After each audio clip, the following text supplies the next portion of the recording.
Hello dear viewers, class 10 के term 1 के English के एग्ज़ाम में एक पैसेज दिया गया था और वो पैसेज पहले नंबर वाला पैसेज ही था और इस पैसेज को लेकर बहुत कंट्रोवर्सी हुई और यहाँ तक कि ये बात पार्लियामेंट तक पहुँच गई और सोनिया गांधी को भी इसके बारे में कहना पड़ा।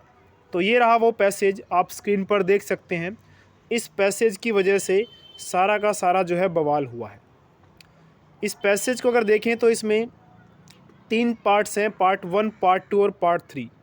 अगर आप इस पैसेज को पढ़ते हैं, मैं इस पैसेज की पीडीएफ का लिंक आपको डिस्क्रिप्शन में दूंगा, आप चाहें तो इस पैसेज को पढ़ भी सकते हैं। तो पैसेज 1 में बताया गया है कि पहले जो महिलाएं थी वो हस्बैंड्स की अथॉरिटी के अंडर रहती थी और बच्चे भी जो है काफ़ी बातें मानते थे, डिसिप्लिन में रहते थे।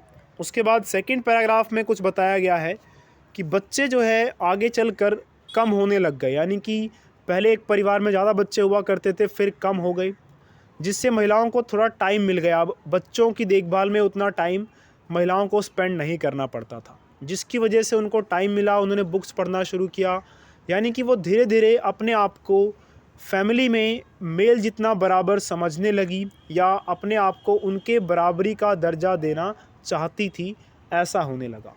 और थर्ड में बताया गया है कि ऐसा होने की वजह से क्या हुआ कि जो पेरेंट्स की अथॉरिटी है बच्चों पर, वो धीरे धीरे ख़त्म हो गई।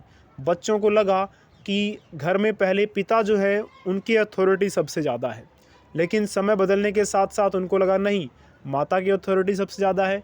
फिर वो सोचने लगे नहीं यार, किसी की भी अथॉरिटी नहीं है। धीरे धीरे वो जो है बच्चे जो है डिसिप्लिन से बाहर हो गए और वो समझने लगे कि किसी की अथॉरिटी फैमिली में नहीं है। इस तरह से ये कहा गया है इस पैसेज में कि जो डिसिप्लिन था वो कम हो गया है बच्चों में। तो ये था वो पैसेज, और इस पैसेज को पढ़कर या थोड़ा बहुत आपको जो मैंने बताया ये, इससे आपको आइडिया मिल गया होगा कि इसमें ये कहा जा रहा है कि महिलाएं यानी कि फीमेल्स रिस्पॉन्सिबल हैं। जो भी इनडिसिप्लिन बच्चों में आजकल देखने को मिल रहा है या फिर डिसिप्लिन जो कम हो गया है, उसकी जो रिस्पॉन्सिबिलिटी है या जो उसके लिए जो रिस्पॉन्सिबल है वो कौन है? फीमेल्स हैं। तो इस तरह से इस पैसेज में फीमेल्स की जो कंडीशन है, कंडीशन तो नहीं बताएंगे, मतलब फीमेल्स के रोल को नेगेटिव शो किया गया है। वैसे जो भी पैसेज दिए होते हैं इंग्लिश में, उनको पढ़कर काफ़ी नॉलेज मिलती है। इंग्लिश में जो भी पैसेज मैंने अब तक पढ़े हैं अपनी, जब भी मैं क्लास 10 या क्लास 12 के पैसेजेस सॉल्व करता था या एग्ज़ाम में पैसेज मैंने देखे हैं, उन पैसेजेस को पढ़ के कुछ ना कुछ नॉलेज ज़रूर मिली है, कुछ ना कुछ सीखने को मिला है। लेकिन इस पैसेज को पढ़ के स्टूडेंट्स को मुझे नहीं लगता कि कुछ ज़्यादा इन्फॉर्मेशन, पॉजिटिव इन्फॉर्मेशन या अच्छी इन्फॉर्मेशन मिली हो। इससे उन पर फीमेल्स को लेकर एक नेगेटिव इम्पैक्ट क्रिएट हो रहा है। तो ये थी वो वजह। इसके अलावा आप क्वेश्चंस देख सकते हैं। The title of this passage, इस पैसेज का टाइटल क्या हो सकता है? जो आंसर की मुझे मिली है उसमें ये कहा गया है कि इसका आंसर ए है, यानी कि who is responsible for indiscipline among the children. तो इस पैसेज का टाइटल क्या रख सकते हैं? तो इसका आंसर है ए, जो मुझे आंसर की मिली है उसके हिसाब से, यानी कि इनडिसिप्लिन जो बच्चों में हुआ है उसके लिए कौन रिस्पॉन्सिबल है। तो इसका आंसर साफ साफ नज़र आ रहा है कि वुमेन के ऊपर पूरा पैसेज चल रहा है, तो वुमेन ही रिस्पॉन्सिबल है।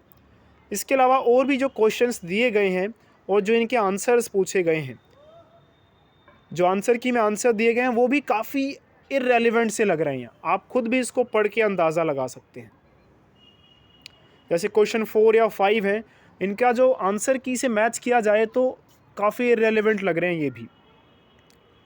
तो इन सब को देखते हुए जो है सीबीएसई को ये पैसेज हटाना पड़ा क्वेश्चन पेपर से। हटाना कब पड़ा? एग्ज़ाम के बाद, और इसके पूरे मार्क्स स्टूडेंट्स को देने पड़े।